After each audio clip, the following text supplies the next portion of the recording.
आज हम लोग बात करने वाले हैं बीए पार्ट 1 हिस्ट्री ऑनर्स का चैप्टर 11। चैप्टर 10 तक कंप्लीट हो गया था, इसका चैप्टर 10 कंप्लीट हो गया था। ऑब्जेक्टिव क्वेश्चन भी कंप्लीट हो गया था और सब्जेक्टिव क्वेश्चन एक या दो लगभग सब्जेक्टिव क्वेश्चन है, तो इसको जल्दी जल्दी खत्म करना है क्योंकि आपका एग्जाम भी नजदीक ही आ रहा है और जल्दी जल्दी इसको खत्म करना है, इसीलिए चैप्टर 11 स्टार्ट कर दिए हैं। और चैप्टर 11 पढ़ाई होगा, उसके बाद 2-3 क्लास होने के बाद आप लोगों का जो उसमें का जो सब्जेक्टिव क्वेश्चन रहेगा चैप्टर 10 का, उस सब्जेक्टिव क्वेश्चन करवा देंगे, नहीं लॉन्ग क्वेश्चन, और उसके बाद उसका मॉडल सेट भी दे देंगे। लेकिन अभी नहीं, अभी ये चैप्टर 11 भी पढ़िए और चैप्टर 9 तक पूरा मॉडल सेट दे दिए हैं, पूरा चैप्टर कंप्लीट करवा दिया, ऑब्जेक्टिव सब्जेक्टिव सब क्वेश्चन कंप्लीट करवा दिया। अगर देखना है तो इसी चैनल पर प्लेलिस्ट बना हुआ है या इसी वीडियो के नीचे लिंक जो है प्लेलिस्ट का लिंक दिया गया है, जिससे इससे पहले वाला जो चैप्टर 10 तक है 1 से लेकर चैप्टर 10 तक अगर आपने नहीं देखा है तो लिंक जो है डिस्क्रिप्शन में प्लेलिस्ट का दिया हुआ है, वहां से सब चैप्टर देख सकते हैं। इसी चैनल पर सब चैप्टर है और वो प्ले लिस्ट में बनाया हुआ है। अब चलिए प्ले लिस्ट बनाया उसमें है, आप देख सकते हैं। चैप्टर 11 क्या है? भारत पर विदेशी आक्रमण आधिपत्य काल ईसा पूर्व 180 से 250 ईस्वी तक। यहाँ का पढ़ना है विदेशी आक्रमण। विदेशी आक्रमण एक बार और पढ़े थे, कौन कौन था विदेशी आक्रमण में? यस प्रथम था और सिकंदर था, फिर सेल्यूकस निकेटस, इस सब के बारे में पढ़े थे। लेकिन उसके बाद भी भारत पर आक्रमण होते गए और कुछ आक्रमण ऐसे हुए, कुछ आक्रमणकारी ऐसे हुए जो भारत में आकर अस्थायी रहने लगे, जैसे कुषाण हो गए, वो भारत में आकर अस्थायी रहने लगे। ये सिकंदर जो आया था कुछ हार कर और यहां से लौट गया था, मतलब कुछ दूर आया था, जैसे भारत का ये वाला हिस्सा समझिए, इधर हिस्सा में ये ब्यास नदी के तट पर ही था। यहाँ पर ब्यास नदी के ये तट पर ही इधर ही रह गया था, इधर मगध ने प्रवेश नहीं कर पाया था। और उसके बाद जो सेल्यूकस निकेटस आया था इधर प्रवेश तो कर गया था लेकिन हार कर इधर से गया था, यहाँ पर अस्थायी नहीं रह पाया था। और उससे पहले डेरियस प्रथम ने जो हमला किया था वो भी उधर रह गया था। कोई भी सफल नहीं हो पाया ये भारत में एंट्री होने में, लेकिन इसके बाद जो आए वो अधिकतर सफल हो पाए, भारत में एंट्री कर गए। ये लोग भारत में एंट्री तो नहीं कर पाए, लेकिन इसके बाद वाले जो आए वो सब भारत में एंट्री कर गए। ये आएंगे तो सब भारत में एंट्री करते जाएंगे और कुछ तो ऐसे होंगे जो अस्थायी रह जाएंगे भारत में। चलिए वही हम लोग बात करेंगे। तो सबसे पहले ये देखिए, मगध पर जो वंश का शासन था इसी क्रम में था। मगध पर जो अलग अलग वंशों का शासन काल था इसी क्रम में था। इसमें हर्यक वंश, शिशुनाग वंश, नंद वंश, मौर्य वंश, शुंग वंश, कर्ण और सातवाहन, इतना ही हम लोग पढ़े हैं। और देखिए तो हर्यक ये कौन कौन वंश के समय कौन कौन आक्रमण हुए, जैसे डेरियस प्रथम का जो आक्रमण हम बताए थे, ये किसके समय हुआ था? डेरियस प्रथम का आक्रमण ये हर्यक वंश के समय हुआ था। जब हर्यक वंश मगध पर शासन कर रहा था तो डेरियस प्रथम ने पश्चिमोत्तर भारत पर हमेशा हमला इधर होगा, ध्यान रखिएगा। आएंगे आक्रमणकारी तो इधर से आएंगे, इधर से नहीं आ सकते, इधर से नहीं आएंगे, इधर से नहीं आएंगे। क्यों? इधर से समुद्र है, समुद्र में कौन इतना सक्षम उस समय ना होता कि आएगा कोई समुद्र में, इधर समुद्र में कोई आ रहा है इधर से आक्रमण करने के लिए, कोई नहीं आएगा। इधर ये पहाड़ है, इधर नहीं आएगा। इधर हिमालय वाला है, ये हिमालय वाला पहाड़ है, इधर भी कोई नहीं आएगा, यहां तक कोई नहीं आएगा। आक्रमण पश्चिमोत्तर भारत से होता है। ये पश्चिम वाला हिस्सा है, ये उत्तर वाला हिस्सा। आपको कोई भी मैप में कैसे डायरेक्शन पता करते हैं, नहीं दिशा कैसे पता करते हैं, हम क्या बताए हैं? ऊपर जो होगा ये उत्तर हो जाएगा, नीचे होता है दक्षिण, दाहिना पूरब, बायां पश्चिम। तो ये पश्चिम वाला भाग है। ये कौन सा भाग है? पश्चिम। और ये उत्तर का भाग है, उत्तर। और दोनों को जहां पर मिलता है ये कौन सा भाग हो जाता है? पश्चिमोत्तर। कौन सा भाग हो जाता है? पश्चिमोत्तर भाग हो जाता है, पश्चिमोत्तर भाग। यानी ये हमला होते थे तो पश्चिमोत्तर भाग से ही होते थे। और इस हिस्सा में क्या था देखिए, और हिस्सा में ये हमला कर कैसे देते थे? यहाँ पर कोई मजबूत रहेगा तो कैसे हमला होगा? यहाँ पर मजबूती ना थी, छोटे छोटे कबीले में बसे हुए थे, छोटे छोटे राजा होते थे, बड़ा कोई नहीं होता था, होते भी थे ना, तो आपस में लड़ाई करने में ये सब व्यस्त रहते थे। इधर तक्षशिला में, इधर आपस में सब लड़ते रहते थे, समझ लीजिए। इसीलिए कोई भी एंट्री कर जाता था इधर, एक दो को पीट उठ कर घुस जाता था इधर। तो देखिए, तो वही बात करेंगे। डेरियस प्रथम आया था लेकिन डेरियस प्रथम सफल नहीं हो पाया, इधर उलझ कर रह गया डेरियस प्रथम और यहीं से वापस इसको लौटना पड़ा। ये था यूनानी, ध्यान रखिएगा। क्या था? सॉरी, ईरानी था ये, ध्यान रखिए। कहाँ का था? ये ईरान का था, मुख्य रूप से ये ईरान से आया हुआ था, ध्यान रखिएगा। आगे बढ़ते हैं। ये अगला, शिशुनाग के समय कोई नहीं आक्रमण हुआ था। शिशुनाग के बाद ये नंद वंश, शिशुनाग के बाद नंद वंश। अब इसके समय एक आक्रमण हुआ। किसका आक्रमण हुआ आप लोगों को सबको पता होगा। किसका आक्रमण हुआ था?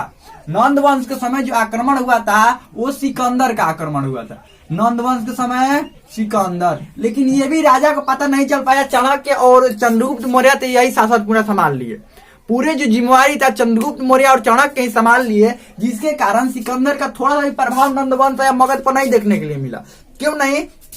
नंद वंश का जो राजा था धनानंद, वो तो पहले से ही घमंडी था। उसको ये लग रहा था कि अगर सिकंदर आया तो इनको यहाँ से हरा कर ही हम भेजेंगे, आ जाओ खाली मगध पर आक्रमण तुम कर दो।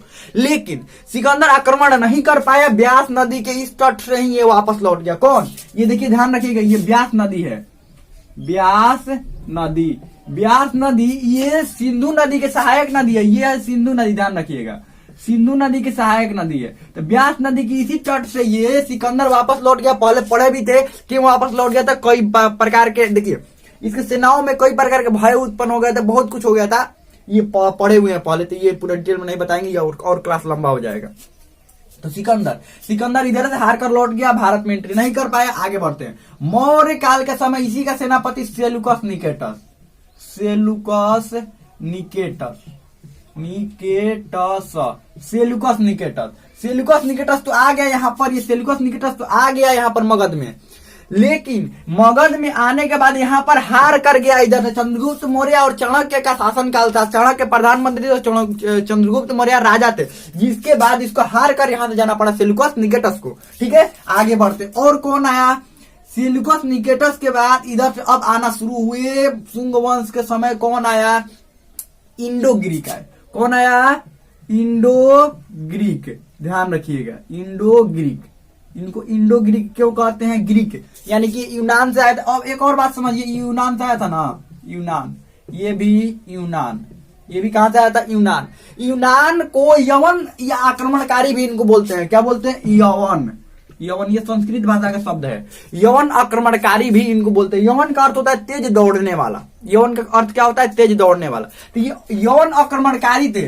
और ये अब देखिए, इंडो ग्रीक ये भी कहां से आए थे? यूनान से ही आए थे, यूनान से ही आए थे। यवन आक्रमणकारी थे। उसके बाद बात करते हैं कर्ण वंश के समय। तो ये तो अपने ही छोटा वंश था, इनके समय कोई आक्रमण नहीं हुआ। और सातवाहन वंश की बात करते हैं तो इनके समय 2-3 गो आक्रमण हो गए। ये इंडो ग्रीक आए, और उसके बाद पहलव, उसके बाद इंडो ग्रीक, पहलव, शक भी आ गए थे इन्हीं के समय। शक, पहले शक आए, उसके बाद पहलव, और उसके बाद आए कुषाण। देखिए, इंडो ग्रीक ज्यादा कुछ नहीं कर पाए, पहलव कुछ ज्यादा कुछ नहीं कर पाए। शक आए तो ये एंट्री मार गए भारत में। इसकी 5 शाखाएं आ गई थी भारत में। शकों की 5 गो शाखाएं भारत में एंट्री कर गई थी। उसके बाद कुषाण तो यहीं पर अस्थायी रह गए। कुषाण आए तो यहीं पर अस्थायी रह गए। बहुत ही ताकतवर इसमें राजा हुए। तो हम लोगों को पढ़ना है इंडो ग्रीक के बारे में, पहलव और शक, कुषाण के बारे में पढ़ना है। ये सातवाहनों के समय और ये शुंग वंश के समय ये एंट्री मार गए थे भारत में, एंट्री कर गए थे। ये इंडो ग्रीक यहाँ तक तो रह गए, पहलव भी इधर रह गए, लेकिन शक और कुषाण ये भारत में अंदर एंट्री कर गए थे। शकों की 5 शाखाएं एंट्री कर गई थी। अरे शक के बारे में पढ़ाए थे ना। नहपान कौन सा शासक था? नहपान और गौतमीपुत्र सतकर्णी का युद्ध हुआ था ना, ये बताया था हम, युद्ध हुआ था गौतमीपुत्र सतकर्णी और नहपान। तो जो नहपान यहाँ पर था, इधर बसा हुआ था, नहपान कौन था? ये शक शासक था। उसके बाद बात करें रुद्रदामन की, यहाँ पर रुद्रदामन जो जूनागढ़ वाला अभिलेख लिखवाया था, ये कौन था? ये भी शक शासक ही था। ये सब भारत में एंट्री कर गए थे शक शासक, और अस्थायी रह गए थे यहाँ पर, समझ लीजिए। क्योंकि देखिए ये सब कमजोर थे ना। सतवाहन ताकतवर थे लेकिन, और शुंग वंश ताकतवर था लेकिन उतने ताकतवर नहीं थे। शुंग वंश ने तो रोक दिया इंडो ग्रीक को। शुंग वंश ने क्या किया? इंडो ग्रीक को रोक दिया। लेकिन कर्ण और सतवाहन इनके जितने ताकतवर नहीं हो पाए, जिनके कारण ये सब भारत में एंट्री कर गए। अब हम बात करते हैं इंडो ग्रीक की। सबसे पहले किसकी बात करेंगे? इंडो ग्रीक की। चलिए इंडो ग्रीक की सबसे पहले बात करते हैं। इंडो ग्रीक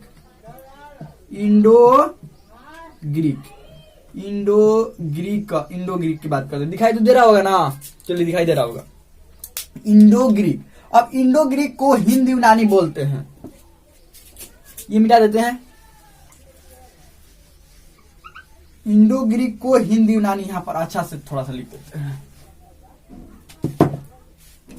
देखिए तो ये दिखाई दे रहा है इंडो ग्रीक।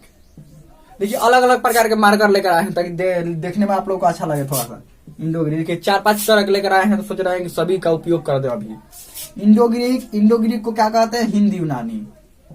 हिंद यूनानी इंडो ग्रीक को हिंदू सबसे अच्छा काला वाला चलता है। काला वाला क्योंकि अधिक काला वाला सही लिखते हैं तो इसीलिए लगता है कि अच्छा चलता है। ये भी धीरे धीरे सब ठीक ठाक चलने लगेगा।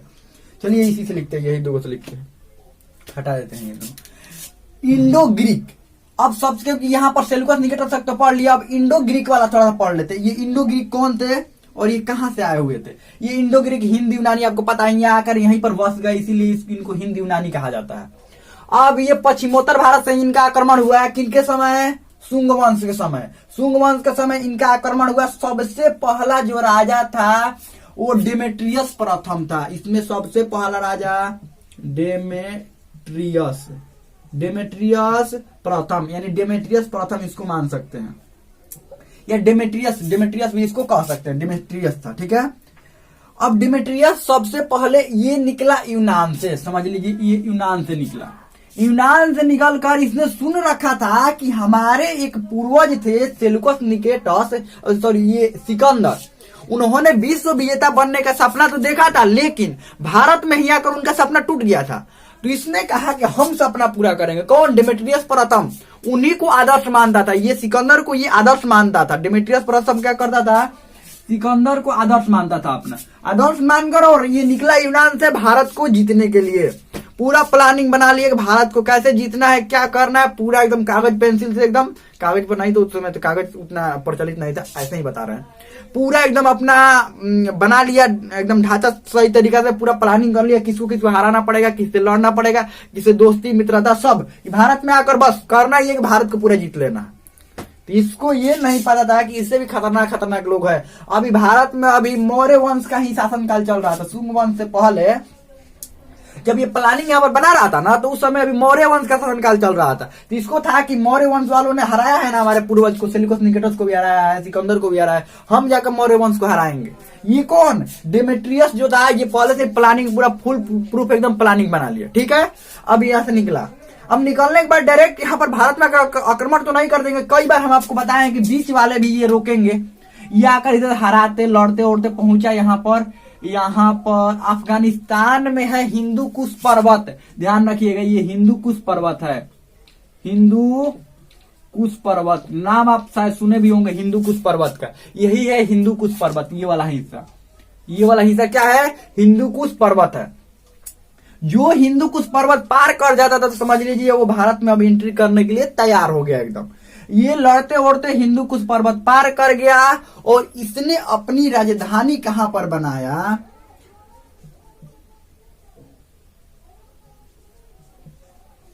साकल में। अपना राजधानी साकल यानी कि सयालकोट अभी कहते हैं, सयालकोट, जो कि अभी पाकिस्तान में है। वर्तमान में इसका नाम सयालकोट है, जो कि अभी पाकिस्तान में इसने अपना राजधानी बनाया। यहीं पर ये पहुंच गया, यहाँ पर एकदम हराते वराते पहुंच गया। इसको एकदम लग रहा था एकदम भारत को एकदम विजय कर लेंगे। जब इधर ये आ रहा था तब तक मगध में पता चल गया। उस समय अभी मौर्य वंश का ही शासनकाल था, ध्यान रखिएगा, मगध में। और सेनापति कौन था? अंतिम राजा बृहद्रथ था। ध्यान रखिएगा, मौर्य वंश का अंतिम राजा बृहद्रथ शासन कर रहा था। सेनापति पुष्यमित्र शुंग था। और पुष्यमित्र शुंग को जब ये बात पता चला तो उसको अब ये मौका मिल गया। क्या मौका मिल गया? कि अब इनका फाइल हम निपटा देते हैं। इसी में कह देंगे कि ये मौर्य वंश का जो अंतिम राजा था बृहद्रथ, ये तो कमजोर था ही। तो ये पुष्यमित्र शुंग ने सोचा कि इनका फाइल निपटा देते हैं इसी समय। ये भगदड़ मचा हुआ है इसी समय। तो पूरे जगह पर ये बात फैला दिया गया कि ये आक्रमण करने वाले हैं, फिर से यूनानी जो है वो आक्रमण करने वाले हैं मगध पर। कब? ये अंतिम शासक बृहद्रथ के समय कि ये आक्रमण करने वाले हैं। तो मगध की पूरी सेना तैयार होने लगी, एकदम सेना तैयार हो गया। और पुष्यमित्र शुंग ने क्या किया? इनको लेकर गया सेना के बीच में, चलिए निरीक्षण करते हैं सेना का। किनको? बृहद्रथ को। बृहद्रथ को सेना के बीच में पहुंचाया। और उसके बाद क्योंकि ये बृहद्रथ को बात पता थी कि ये यूनानी आक्रमण करने वाले थे, तो यूनानी आक्रमण करने वाले सेना तो तैयार रखना पड़ेगा, क्योंकि पता था कि सिकंदर भी बहुत ताकतवर था, ये सेल्यूकस निकेटस भी ताकतवर था, और आगे आएंगे तो वो भी ताकतवर होंगे। तो ये उनकी जो ताकत को नजरअंदाज बिल्कुल नहीं करना चाहता। ताकत को नजरअंदाज न करके ये इसने क्या किया, विजयद्रथ ने अपने सेना को तैयार करवाया, और पुष्यमित्र शुंग ने भी क्या कहा कि चलिए निरीक्षण करवाते हैं आपको सेना का। बीच में लेकर गया, सेना के बीच में विजयद्रथ को लेकर गया और इनका काम निपटा दिया वहीं पर विजयद्रथ का। जब ये बात पूरे मगध में फैलने का शुरू हुआ, तब तक पुष्यमित्र शुंग ने ये फिर दोबारा से ये बात फैलवा दिया कि बाहरी आक्रमणकारी यूनानी एकदम नजदीक में पहुंच चुके हैं, और जल्द से जल्द कोई राजा न बना तो ये मगध पर आक्रमण कर देंगे। तो खुद राजा बन गया, उनको मारकर, और खुद क्या बन गया, राजा। यानी विजयद्रथ की मौत की बात जो है वो दब गई, काफी हद तक क्या हुआ, दब गया। अब समझिए, कोई घटना होती है, कोई छोटा घटना है, कोई बड़ा घटना है।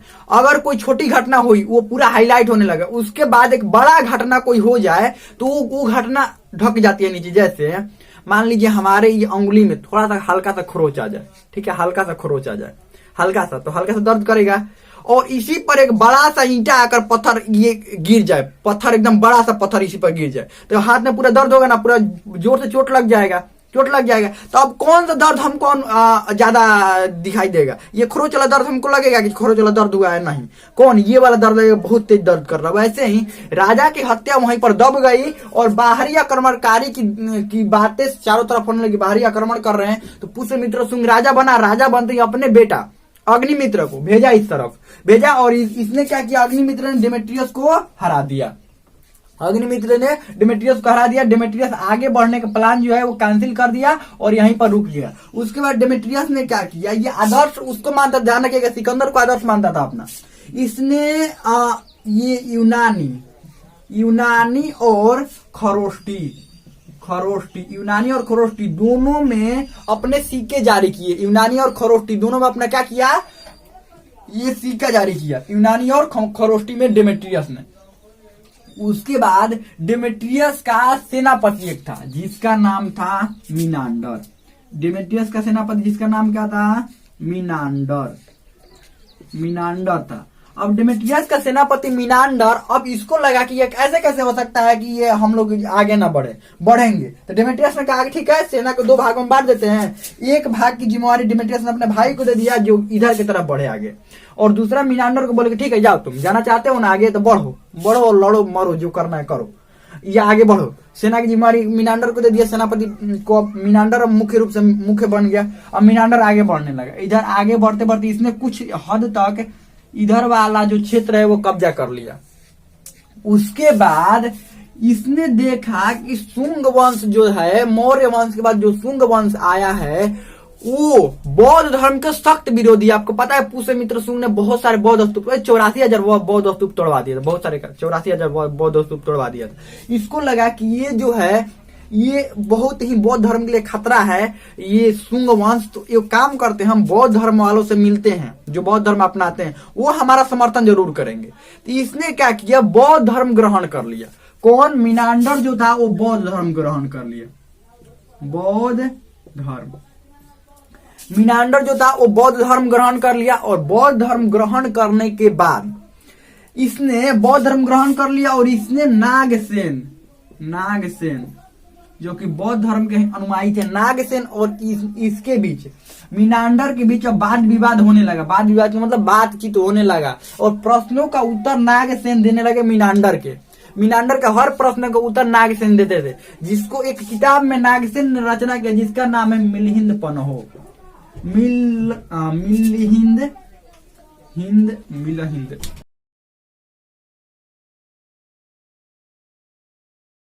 मिलिहिंद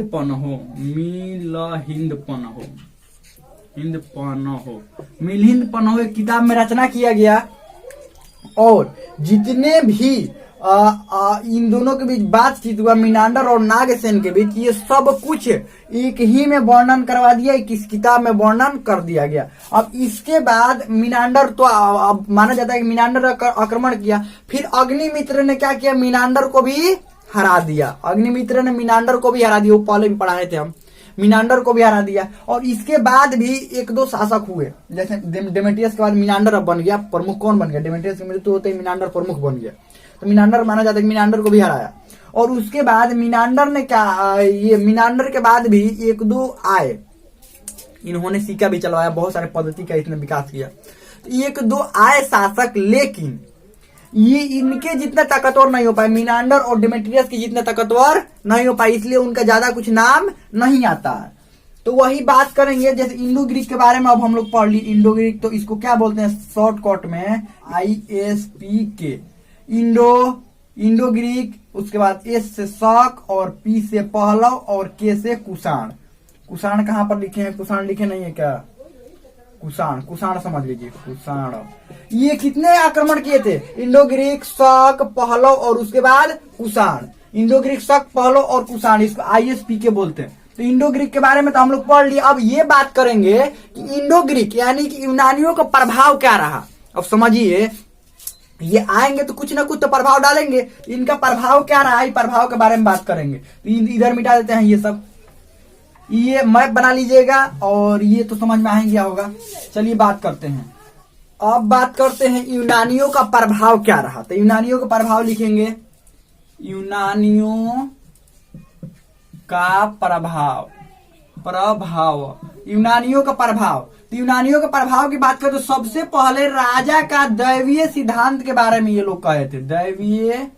दैवीय सिद्धांत यानी कि राजा ही प्रमुख होंगे, पूरा मतलब सब कुछ राजा ही होंगे और राजा के लिए प्रजा उनकी संतान की तरह होगी। उसके बाद दूसरा नंबर देखिए, अब दूसरा नंबर की बात करें तो सांचों से सिक्कों का ढलवाना शुरू किया।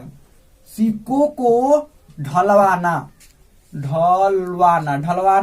शुरू किया, यानी सिक्कों का सांचों के माध्यम से सिक्कों का ढलवाना शुरू किया। और सिक्कों पर राजा के नाम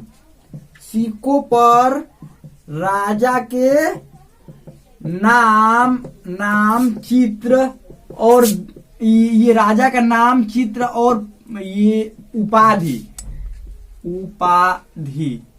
ये लोग ही शुरू किए। यहाँ पर नाम चित्र, ये पहले से भारत में शुरू था, ऐसा बात नहीं था पहले से भारत में शुरू नहीं था, लेकिन ये अलग ढंग से शुरू किए, थोड़ा सा अलग ढंग से देखने के लिए मिला।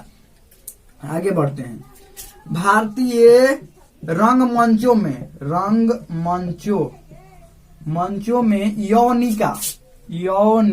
यौनिका का मतलब ये हुआ पर्दा जो गिरता हुआ देखते हैं ना, पर्दा गिरता है उठता है, रंगमंच यानी कोई भी नाटक उटक होता है तो पर्दा उठता है गिरता है, तो ये उन्हीं के शुरुआत किया गया था, उसी समय उन्हीं से कुछ सीखा गया था। और एक बात, कई व्यापारिक मार्गों का भी खोज हो गया। कई प्रभाव में नहीं लिखेंगे, ये प्रभाव में नहीं हो सकता, लेकिन फिर भी ये समझ लीजिए कि आने से उनका ये हुआ, कई व्यापारिक मार्गों का खोज भी हो गया। तो ये इंडो ग्रीक यानी यूनानियों के बारे में इतना कुछ आप लोग नोट्स बना लीजिएगा। हमें लगता है बहुत अच्छा समझ में आ गया होगा। इसमें कोई भी डाउट हो, कोई भी क्वेश्चन हो, आप कमेंट में पूछ सकते हैं, हमें लगता है समझ में आ गया होगा।